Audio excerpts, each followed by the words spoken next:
when you put brand equity on the table as part of brand, that really changes everything. I mean, it changes who runs brands. It gets you involved in strategy, not just tactics. Welcome to A History of Marketing. I'm your host, Andrew Midtrack, and today we're honored to welcome a legend in the world of marketing, Dr. David Aaker. Known as the father of modern branding, Dave Aaker is a best-selling author, an award-winning professor, and he's had a major impact on how we think about concepts like brand equity, brand identity, brand vision, and much more. Dave, thanks so much for joining us. My pleasure.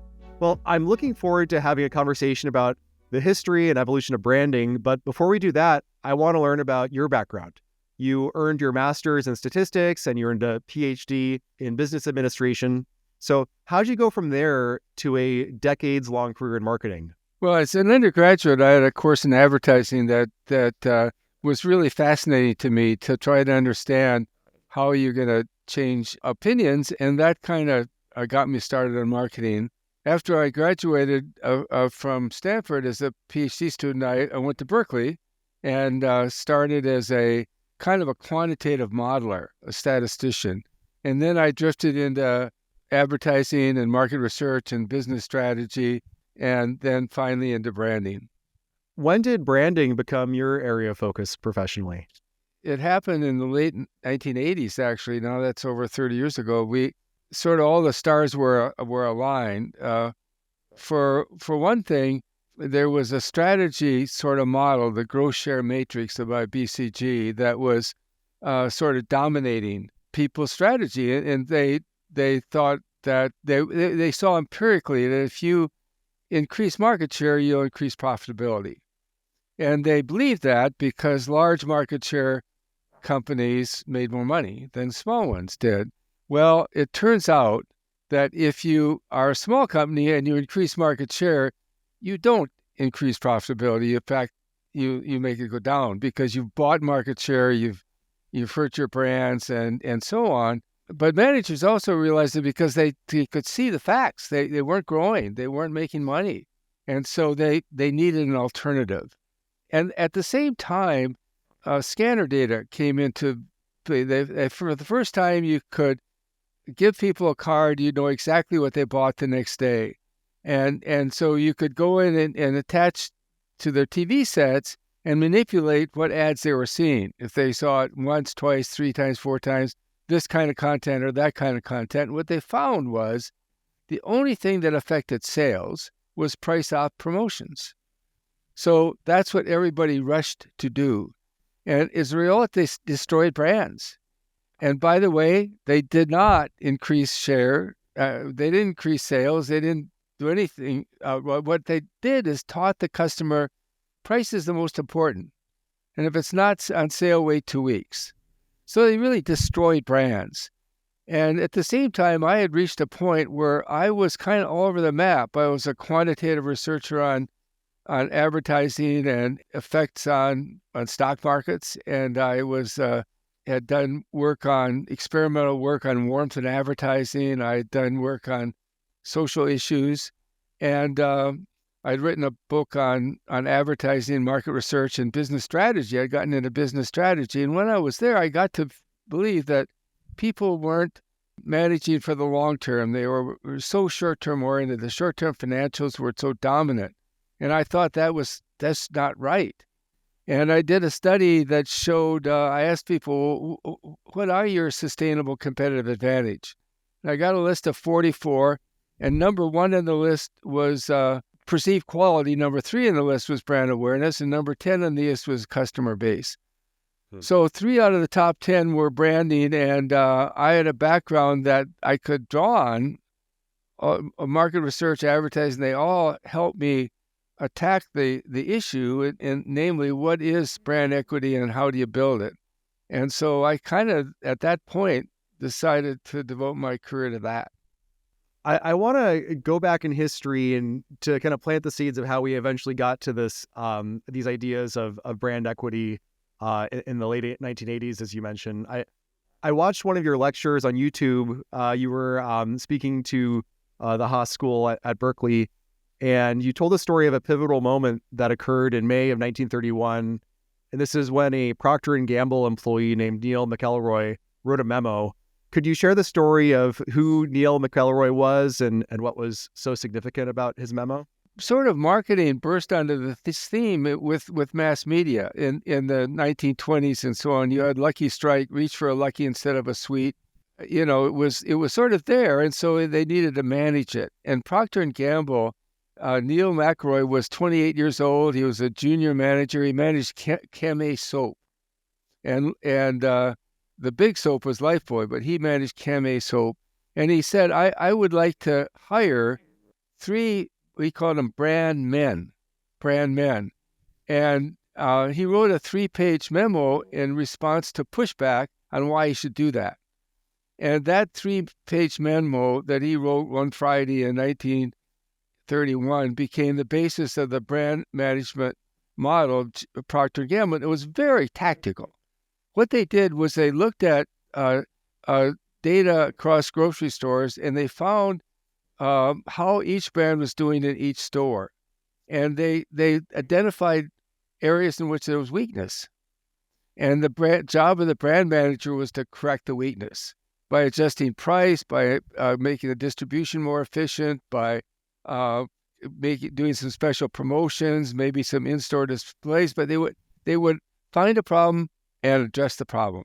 Everybody that wanted to be in branding and indeed marketing wanted to work at Procter & Gamble, because then they would take that and they take that system elsewhere. And that went on for really 50 years until brand equity took over in the late 80s. And that Neil McElroy went on to be a CEO of Procter & Gamble, and later the Secretary of Defense. I mean, he was really a capable guy. That's amazing. And what's funny is you could actually visit Neil McElroy's Wikipedia page, and you could read the original memo. And of course, part of it's this innovative brand management strategy. Part of it, as you say, is really tactical. It's him asking for assistant brand men to kind of do the grunt work, so the more senior brand men could do this. And it was just striking me that it almost reads like one of my end of your emails asking the boss for more resources or interns or something like that. Yeah. It was just remarkable. Oh, I would mention if I think it might fit 3 other things that really elevated branding, and they occurred around 1950 or 1960. In 1959, a guy named Coley was writing for some kind of a think tank, and he wrote something called Defining Advertising Goals for Measured Advertising Results. It was an ANA publication. And what he did was to say, if you want to measure advertising, you need to measure the things that are driving sales, not just sales. So you measure awareness, you measure image, you measure intentions. And so after that, people started doing tracking studies, market research where they did that. So that was really a step up for management of branding and indeed marketing. And then 2 years later, a guy named Sid Levy, who was then a professor of marketing with Phil at Northwestern, and he wrote an article called Symbols for Sale. And it was all about how a product can become a symbol of yourself.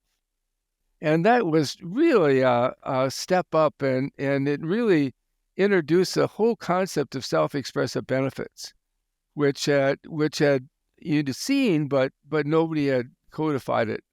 And then about 9 years later, he and Phil Kotler wrote a famous article called Broadening the Concept of Marketing. Mm-hmm. And that meant that marketing is not just for packaged goods. Marketing is for the U.S. Army. It's for nonprofits. It's for cities. It's for states and countries. Now, all those kind of entities are really interested in branding today because they understand that their objectives really require communication, and it's hard to communicate without a brand that's working.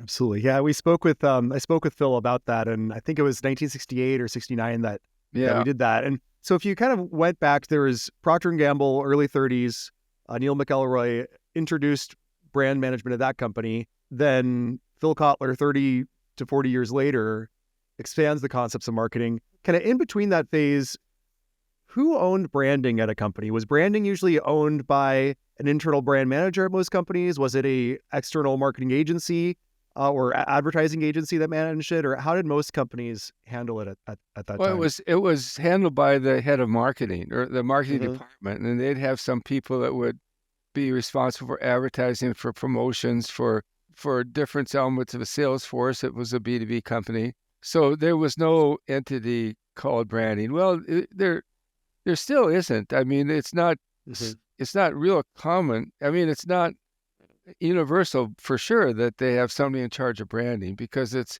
so intermixed into marketing. And in fact, branding is sort of intermixed with a whole business strategy or organizational strategy. So Procter and Gamble, a consumer packaged goods company, was it primarily companies like that had brand managers or brand men, as they were called back then, or did other companies and other industries adopt this Procter and Gamble model as well? The packaged goods were the first, and that's because P&G were training all these people that were spreading out. And but then came the durables like the car companies and appliances, and then came services like banks and so on. And the slower ones were B2B companies who were, the sales force, we don't need any help. Thank you very much. We're gonna convince people to go our way.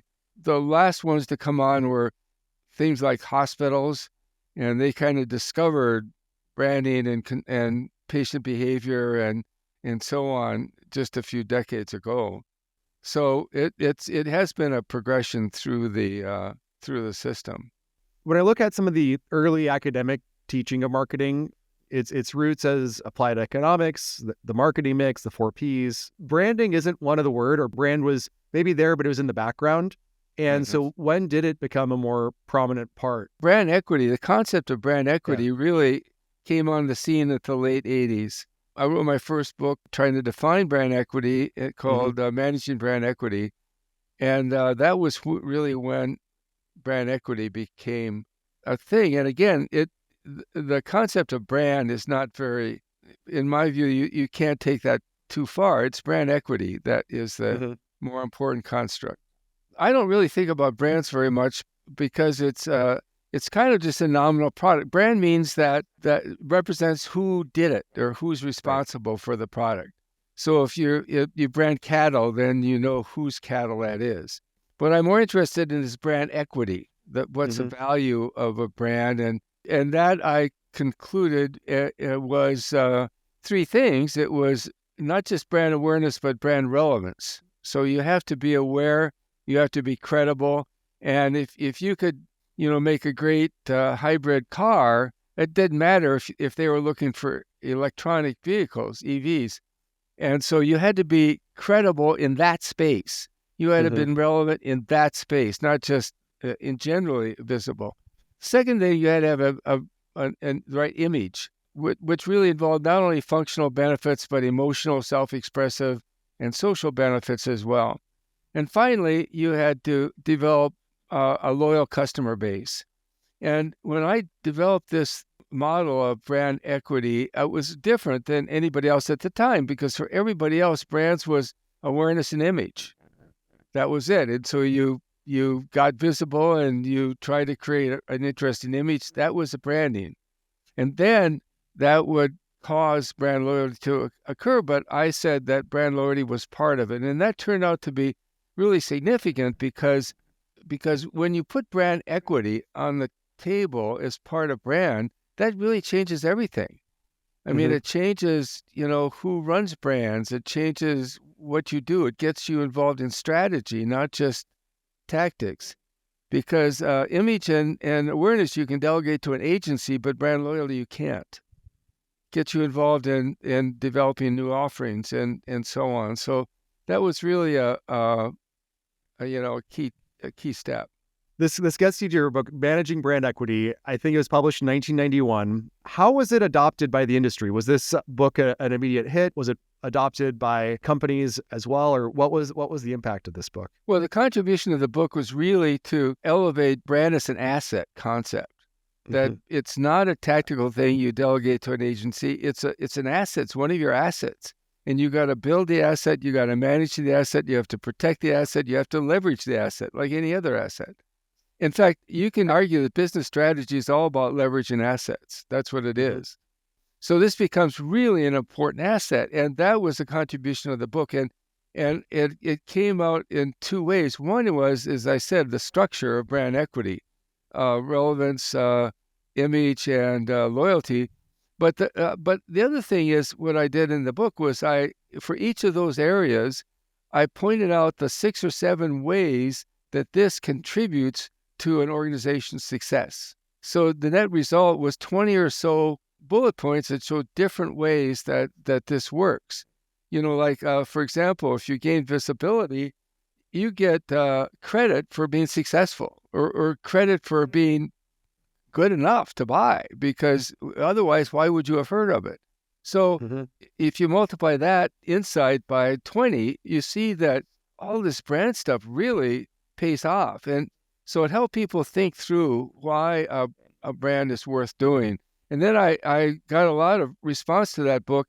And but a lot of people said, okay, I buy into that. How do you build brands? And so I wrote a book called Building Strong Brands. And in that book, I developed a framework for how you do that. It was very juxtaposed against the advertising agency's point of view. They were always looking for the big idea, the 3-word phrase, and so on, because they build up a campaign around that. And so my idea was that, no, it's not a 3-word phrase. It's multidimensional. It's especially for B2B or service companies, it's 8 or 10 or 12 dimensions, and 3 or 4 of these will be the most important. And you know, to go figure out what those are and what they really mean, and then how you advance it. So that was kind of my model. And I also said that it involves things like personality, like organizational characteristics, not just offering characteristics. That turned out to be really pivotal. I'm not saying I replaced Procter Gamble, but a lot of organizations around the world started using that model. So this late 80s, early 90s period, was this also around the time that CMOs started to emerge as an executive function and marketing got a seat at the table with executives? Or what was sort of the emergence of the CMO? The idea that brand is an asset and there's brand equity and you can build it changed everything. It changed what marketing did. Instead of being a tactical arm, it's now a strategic arm. It's part of strategy, and it brings to the strategy table a knowledge of the customer, knowledge of the segmentation, and the second thing it did was to change who does marketing. Instead of being a middle management function, it's now at the C-suite. There's a CMO or a vice president of marketing. That just changes everything. And people begin to realize that, brand loyalty is something we have to all worry about. And we have to figure out offerings that'll make it happen. We have to figure out how the customer journey is and so on. That makes everybody in the organization kind of part of the marketing team. As a professional marketer, I should thank you for that, because it's good to be roll up to a CMO who has a seat at the table. You mentioned your book, Building Strong Brands, and you introduced a brand identity model here. This later evolved into a brand vision model. Sometimes these are collectively known as the Aaker Model. Can you share about how you develop these brand frameworks and how they're different? Yeah, I think that the overriding motivator of me is that, we're talking about a long-term asset that's going to be built and managed and leveraged. And it's not a 3-word phrase. I mean, so I was really obsessed with the idea that we didn't want a 3-word phrase. The other thing I was obsessed about, the other thing that a lot of people did that had brand models, they'd have a set of boxes, right. And they'd have 6 or 8 boxes. And so if you, at the end, when you're developing your strategy for your brand, you have to fill in each box. There was a personality box, so you got to say what your personality. There was a benefit box. There was a, organizational value box. It would be really 6 or 10 boxes. Then it did not matter. if that box was irrelevant to you. And it did not matter if there was some box they needed that wasn't there. And so I was also obsessed with that. So the second principle of my approach was no boxes. You create the boxes that work for you at your time. You say what I want to stand for. What are the 6 things I want to stand for? And there's no predetermined boxes. And you're not out of luck if you're missing a box, because you're going to create your own box. So those are the 2 premises of my model. It's multidimensional. It's not a 3-word phrase, and the dimensions are not preset. I love this. It is such a pet peeve of mine, I guess, when somebody sends over some boxes to be filled out for something that's strategic and a little more personalized. And it seems so reductionist to just say, hey, my job is to check some box here about, here's the tagline and here's the segmentation. That, I mean, useful to some degree, probably better than nothing, but also just so constraining for something. I've now turned to applying brand in different areas. In one of my books, I talk about branding and disruptive innovation, and the fact that in disruptive innovation, you have a lot of thought leaders, a lot of books, and so on, but nobody mentions branding. Mm-hmm. So I point out that in branding, you need to become the exemplar. You got to define the disruptive innovation. You got to scale it, and you got to build barriers, and that's all branding. So what I've tried to do is to take branding and apply it to different areas, strategic areas that are adjacent to branding. So in addition to applying branding to areas that are adjacent to branding, and a number of books and models and ideas you put forth, you've also spent decades as an educator in marketing. One of your students was Scott Galloway, whom you worked with at Profit. And of course, he's one of the top marketing professors and recognizable thought leaders. And while researching your work, I came across a YouTube video of Scott, and he was talking about the impact you had on his life. So the teacher that had the greatest influence on my life was David Aaker, who's a professor of marketing at the Haas School of Business. And David taught a class called Brand Strategy. And at the time, in the early 90s, it was a fairly novel idea that you could manage brands as an asset. And that potentially the most valuable assets of a company were its intangibles, whether it's Coke in America, whether it's Louis Vuitton and European elegance. But this notion of managing these intangibles that led to irrational behavior, which led to irrational margins and above market return on investment and shareholder value, was a fairly novel thought. And I remember about halfway through the course thinking, for the first time in my life, knowing this is what I want to do with my life. He speaks not only about this, but about what an important impact you had on him as a person and as a role model. And I'm just curious about your initial interactions with Scott Galloway, and if you knew immediately that he was a bright student, or just what your initial collaboration with him was like. Well, I'm a big fan of Scott's. I listened to his Pivot and Prof G. I think he's really so insightful and so knowledgeable. It's very impressive. He just again and again seems to have the right answers. And I wish people like him were running our government. He enticed me to join Profit in 2000. And when I did, then I could see him in action. He started a company that was supposed to be a market research company. And he found out that people didn't pay for market research, but they did pay for having him coming down and coming into their office and tell them how dumb they were, and they needed to change strategy. He was so good at that. He was, I mean, still is. I mean, he's got this ability to be very critical, but at the same time, be very helpful to companies that will listen to him. And then when I joined him, I told him he was trying to do brand work, and I said, Scott, you need to have a brand model. You don't need mine, but you need a model. And that's when he got me to join, so he could have a model.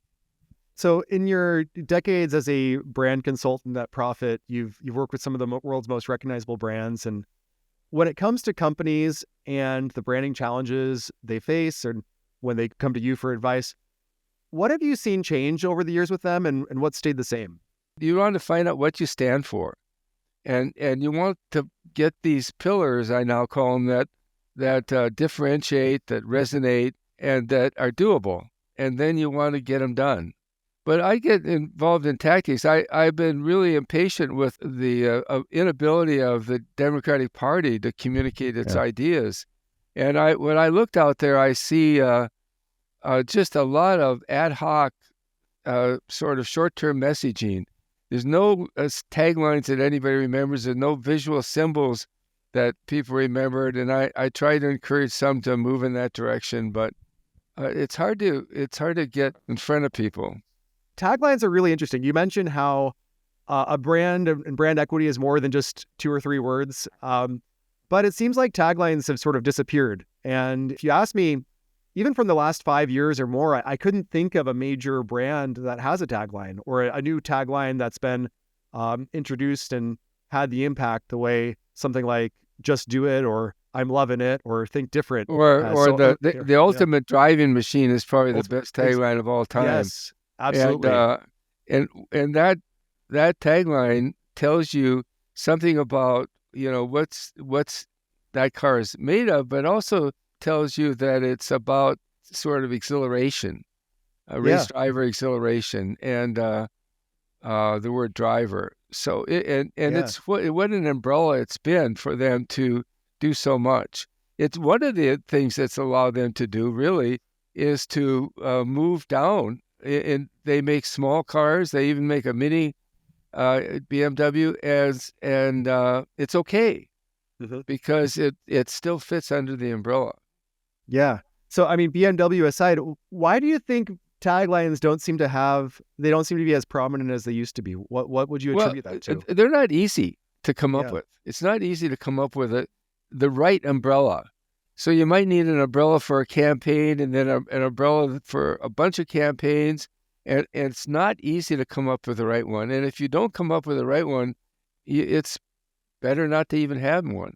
Although sometimes a tagline just for a single ad can be worthwhile. But anyway, that's one reason. It's not easy to come up with. I think the other reason is these creatives are so focused on the experience of the video or the article or the ad or the print ad. And they're really so focused on the content of the print or the characters in the video, and they just want to get that right. And and this tagline is kind of the strategic thing. It doesn't get as much attention, I think. Well, David, your insights and your stories have been incredibly valuable. Thanks so much for sharing your wisdom with us today. How can our listeners learn more about your work and follow you online? You can just go to davidaaker.com. My blog input comes on LinkedIn. So you can connect to me on LinkedIn. And if you go to davidaaker.com, you'll get the blogs too. Well, we'll share a link to davidaaker.com and to your LinkedIn page where listeners can follow you in the show notes. So, David, thanks so much for your time. Oh, thanks for having me. A History of Marketing is written and produced by me, Andrew Mittrak. If you'd like new episodes delivered right to your inbox, visit marketinghistory.org. There you can also find transcripts of every conversation, including helpful links, images, videos, and other blog posts about marketing history. You can send me an email at hello@marketinghistory.org. If you'd like to support A History of Marketing, consider leaving a review on your favorite podcasting app, or better yet, tell a friend about the show. Thanks for listening.